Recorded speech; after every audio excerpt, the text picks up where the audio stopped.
हर खबर पर आपकी नजर बेताब समाचार।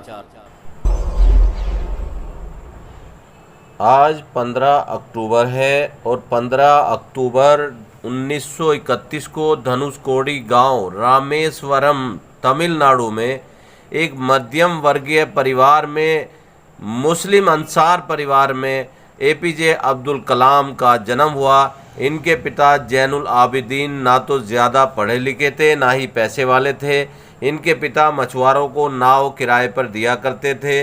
अब्दुल कलाम संयुक्त परिवार में रहते थे। परिवार की सदस्य संख्या का अनुमान इस बात से लगाया जा सकता है कि वह स्वयं 5 भाई व 5 बहन थे और घर में 3 परिवार रहा करते थे। अब्दुल कलाम के जीवन पर इनके पिता का बहुत प्रभाव रहा। वे भले ही पढ़े लिखे नहीं थे, लेकिन उनकी लगन और उनके लिए संस्कार अब्दुल कलाम के बहुत काम आए। 5 वर्ष की अवस्था में रामेश्वरम की पंचायत के प्राथमिक विद्यालय में उनका दीक्षा संस्कार हुआ था। उनके शिक्षक इयादुराई सोलोमन ने उनसे कहा था कि जीवन में सफलता तथा अनुकूल परिणाम प्राप्त करने के लिए तीव्र इच्छा, आस्था, अपेक्षा, इन तीनों शक्तियों को भलीभांति समझ लेना और इन पर प्रभुत्व स्थापित करना चाहिए। 5वीं कक्षा में पढ़ते समय उनके अध्यापक उन्हें पक्षी के उड़ने के तरीके की जानकारी दे रहे थे, लेकिन जब छात्रों को समझ नहीं आया तो अध्यापक उनको समुद्र तट पर ले गए, जहां उड़ते हुए पक्षियों को दिखाकर अच्छे से समझाया। इन्हीं पक्षियों को देखकर कलाम ने तय कर लिया कि उनको भविष्य में विमान विज्ञान में ही जाना है। कलाम के गणित के अध्यापक सुबह ट्यूशन लेते थे, इसलिए वे सुबह 4 बजे गणित की ट्यूशन पढ़ने जाते थे।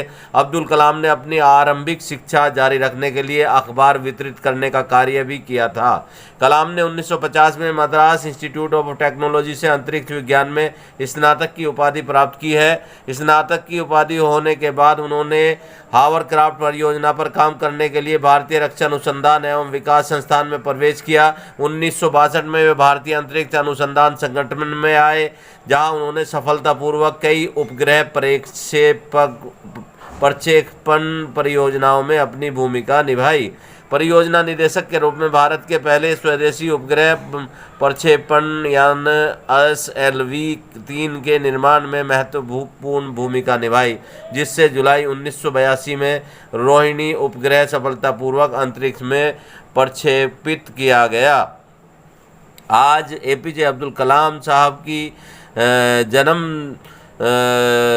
की तारीख है और इस जन्म तिथि के मौके पर हम आप सब लोग ये प्रण लें कि उनके बताए रास्ते पर चलकर हम जो है आगे बढ़ें और भारत को जिस तरह से मिसाइल मैन के रूप में एक एपीजे अब्दुल कलाम को याद किया जाता है, तो मिसाइल के क्षेत्र में भारत को बहुत मजबूत किया एपीजे अब्दुल कलाम ने। उनके जन्म दिवस पर उनकी को श्रद्धांजलि अर्पित करते हुए उनके जन्म दिवस पर सभी को उनसे प्रण लेना चाहिए और ये अपने बच्चों को पढ़ा लिखा कर एपीजे अब्दुल कलाम जैसा बनाना चाहिए।